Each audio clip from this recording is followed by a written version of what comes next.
got Skyler Nash joining me from Whitney Young. Play on the Under Armour circuit too. For the Illinois Wolves, a prominent program. A lot of Chi-Town legends went through that program. How you doing, man? I'm doing great. How you doing? Oh, man, it's always a pleasure to talk to somebody from home, man. I stay homesick even though I don't live there no more. I still love my city. Exactly. Always showing up Chi-Town. Yep. We gotta pass the torch on, man. We really gotta bring the Chicago/Illinois pride back to all the youngsters, man. Exactly. Cause my feelings was hurt that Glenn didn't go to interstate schools like DePaul, Northwestern, Illinois, all of it, man. I ain't want him to lead the state. You know, I think that when somebody finally decides to stay in state and to have a big name, go to one of those schools would be a great story. But you know, I would have loved to see Glenn stay in state just because it'd be easier for me to watch his games and go up. But I think he made an outstanding choice for himself. You know, in terms of fit and where he'll be happiest. Yeah, I thought Northwestern was gonna really recruit him hard, but I was very surprised they didn't. And let him lead the state. I thought Northwestern was gonna grab him up and keep him home. Right. You closer to the generation than I am. What do you think the one thing that why kids think it's cool to lead the state?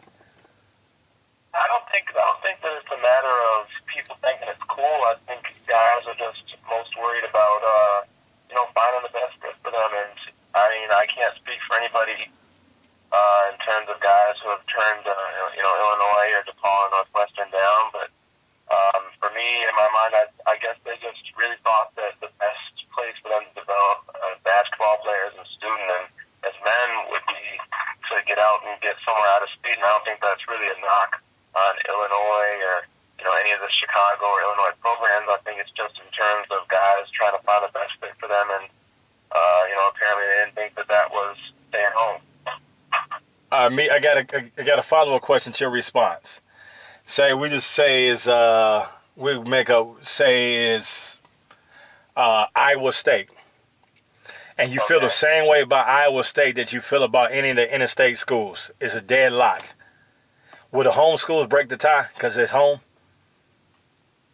I mean, I think it depends on the person. You know, different guys, you know, some guys want to get out and kind of get away from home and experience, you know, something other than Chicago. Because for most of us, I know for myself, Chicago and Illinois is all I've ever known in terms of calling a place home. And so this is where I've been for my whole life. And I think a lot of guys see that too, and they kind of see an opportunity to get out and experience something new. But then you have some guys who are really loyal to Chicago and Illinois, and you know, if it's a deadlock, then 100% that would be something that kind of tipped the scales for their favor. So I really think it just goes, you know, with different personalities. But what would be your tiebreak? Would you stay home or would you leave? Say it's a deadlock with an out-of-state school with an in-state school. What would you think do hypothetically? I don't know. That's a tough one for me because, you know, for myself personally, I grew up as an Illinois fan in terms of college basketball, and I've always rooted for Illinois. You know, as a fan, as a player, I haven't gotten the chance to get really too acquainted yet with Coach Gross and, you know, the new direction that the program's taken. But from the outside looking in right now, looks like there's a really great thing that they have going on. They've got a great collection of players, and Chicago players at that too, with Kendrick Nunn and Jalen Tate, and they have DJ Williams coming in and Aaron Jordan, and all those four guys are four of the best, you know, young players that we've had come out of the state in a while. So I think that they're heading in the right direction. So I think for me, I would just have to, you know, take a visit to the campus and kind of see for myself how I fit in as a student. And, you know, I think for anybody, the opportunity to go home when it's a deadlock would be hard to pass up. I hear you. Now, I still keep a good ear on the city, even though I'm not there. And I keep hearing that we got to have that guy. We got to have that one guy to break the ice. And when we get that one guy, the floodgate's going to be open. And I 100% agree with that. But everybody forget. I think they forgetting, and they don't realize we already have that guy. And that's DJ Williams. I don't think people realize that. I think he's that guy. Yeah. DJ is somebody who I think that he, as a player, hasn't even really even come close to reaching his ceiling as a player. And, I don't know him that well personally, but I think just from watching this game, obviously, because he's, an inner city kid, and so I got the chance to see him play a bunch.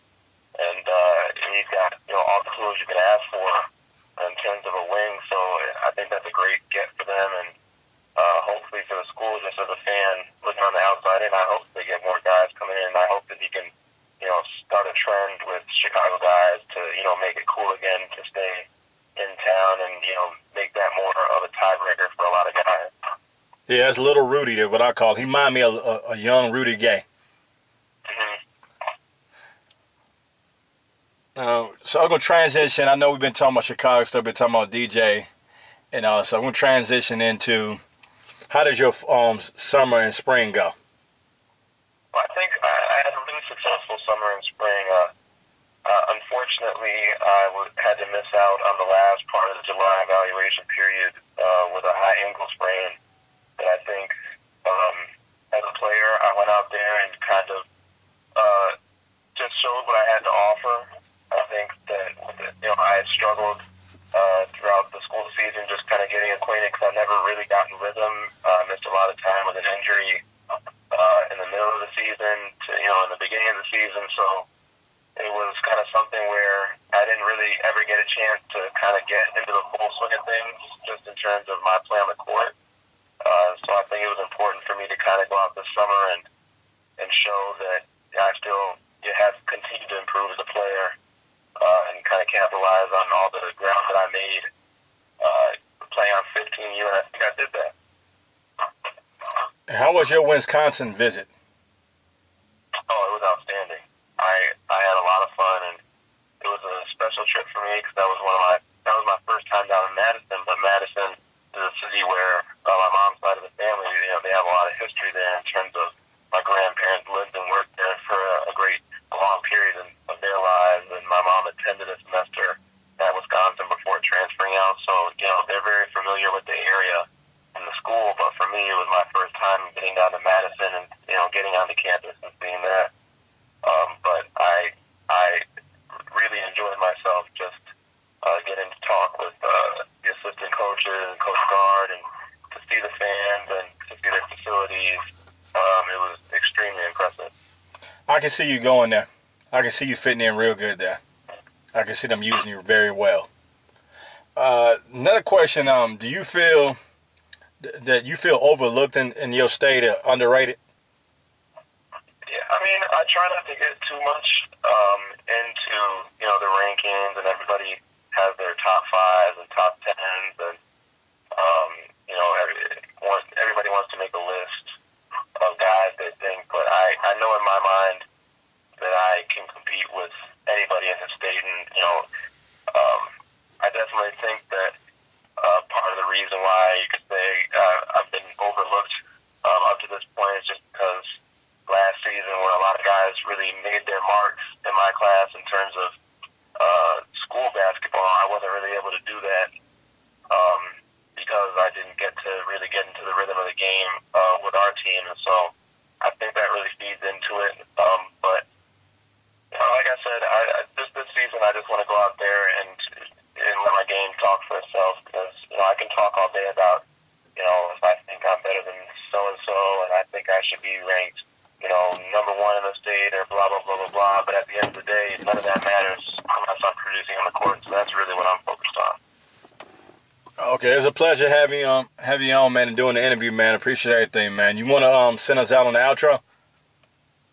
Yeah, definitely, for sure. All right, go ahead and do your thing. This is Skyler Nash, Chicago Whitney Young, here with Jim Reds Insiders. They always show out for Chicago. The number one recruiting and scouting and highlight service in the Midwest. Appreciate it. You're going to take my job when you finish with school.